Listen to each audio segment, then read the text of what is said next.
Why wasn't Glorfindel made a member of the Fellowship? He's impressively powerful, so why not? Let's take a look. Hi everyone, this is Robert. Welcome to Deep Geek. On this channel we cover Tolkien's world and legendarium in depth, as well as other great fantasy books and TV shows like A Song of Ice and Fire and The Witcher. If that sounds good, there's a subscribe button in the bottom right of your screen. Glorfindel is undoubtedly one of the most powerful and impressive beings in Middle-earth at the time of the War of the Rings. He is in Rivendell while the Council of Elrond is taking place. Indeed, he played a full role in those discussions. He would have been useful, had experience facing the Nazgul, and in many ways would have been an upgrade on Legolas, the elf representative in the Fellowship who was chosen. In fact, in Tolkien's first draft of the Council of Elrond, Glorfindel was included in the Fellowship. Frodo asked for him to be so. He had seen how powerful he was and understandably trusted Glorfindel to protect him. So why did Tolkien change his mind? Well, to understand that, we need to understand who Glorfindel is. So here's a quick history. Back in the First Age of Middle-earth, Glorfindel was the chief of the House of the Golden Flower in the secret city of Gondolin. When that city fell, he helped to defend the few survivors as they picked their way through mountain passes to freedom.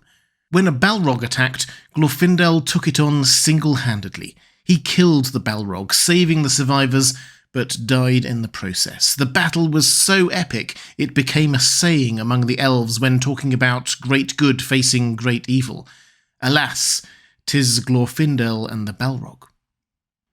Glorfindel's spirit went to the halls of Mandos, like all elves do when they die in Middle-earth. But he was fast-tracked from there to the Undying Lands, and from there back into Middle-earth in the Second Age, sent by Manwë himself. The first time we see him properly in action back in Middle-earth is in leading the elf army out of Rivendell against the forces of the Witch King of Angmar in the Battle of Fornost. The Witch King's army was totally defeated, though it was a Pyrrhic victory at best, for the northern kingdom of Arnor had also fallen. What is most remembered from this battle, though, is what happened at the end. The Witch King charged straight at King Eärnur, whose horse fled in fear. The Witch King laughed, a horrible, mocking laugh, then saw Glorfindel coming towards him, and abruptly turned and fled himself. That's how impressive Glorfindel was.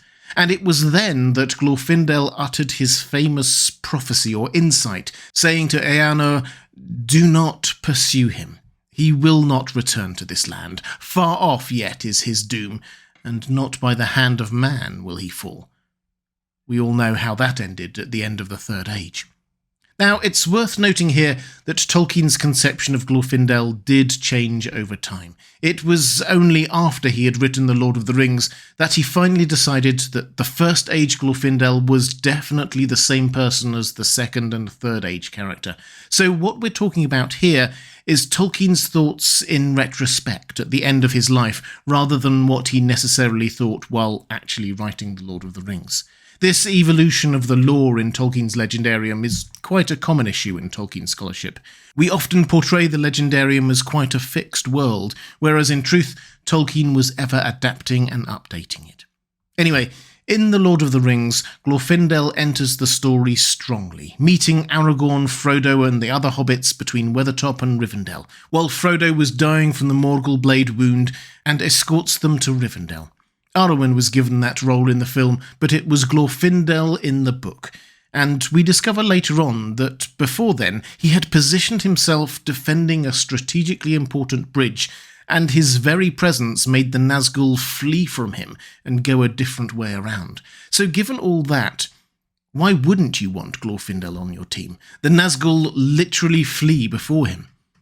But that, I think, is an important point. He is just too powerful for this mission, or more precisely, his great power was not what was needed.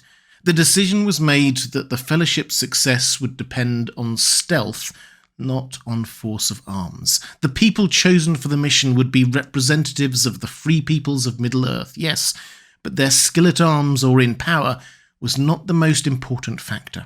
As Gandalf says when backing Merry and Pippin's membership of the Fellowship, It is true that if these hobbits understood the danger, they would not dare to go, but they would still wish to go, or wish that they dared, and be shamed and unhappy.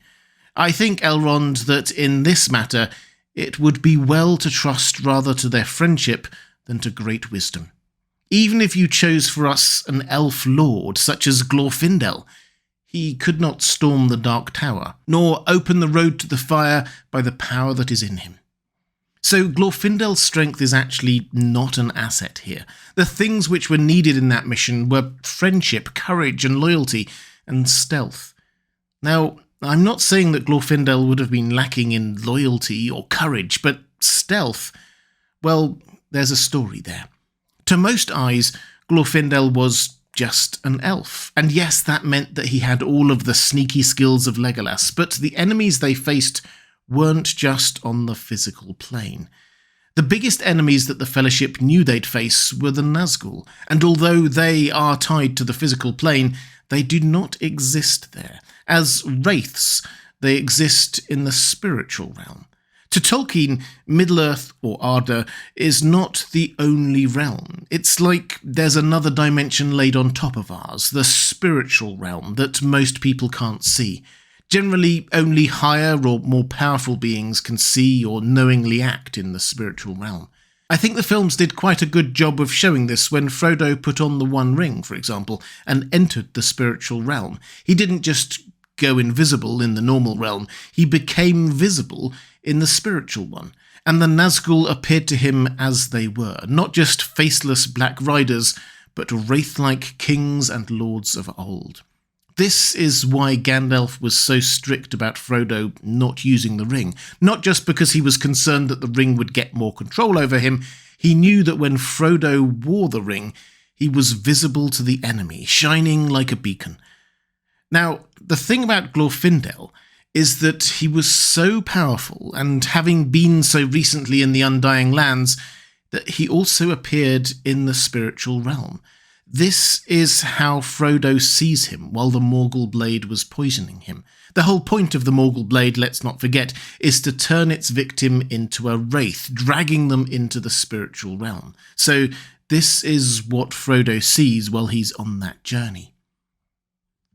Suddenly into view below came a white horse, gleaming in the shadows, running swiftly. In the dusk, its headstall flickered and flashed, as if it were studded with gems like living stars. The rider's cloak streamed behind him, and his hood was thrown back. His golden hair flowed shimmering in the wind of his speed. To Frodo, it appeared that a white light was shining through the form and raiment of the rider, as if through a thin veil. Then again, at the ford of Brunnen, Frodo sees him as a shining figure of white light. Frodo, ever curious, asks Gandalf about this later, and Gandalf explains. Here in Rivendell there live some of Sauron's chief foes, the Elven-wise, lords of the Eldar from beyond the furthest seas. They do not fear the ring-wraiths, for those who have dwelt in the Blessed Realm live at once in both worlds, and against both the seen and the unseen they have great power.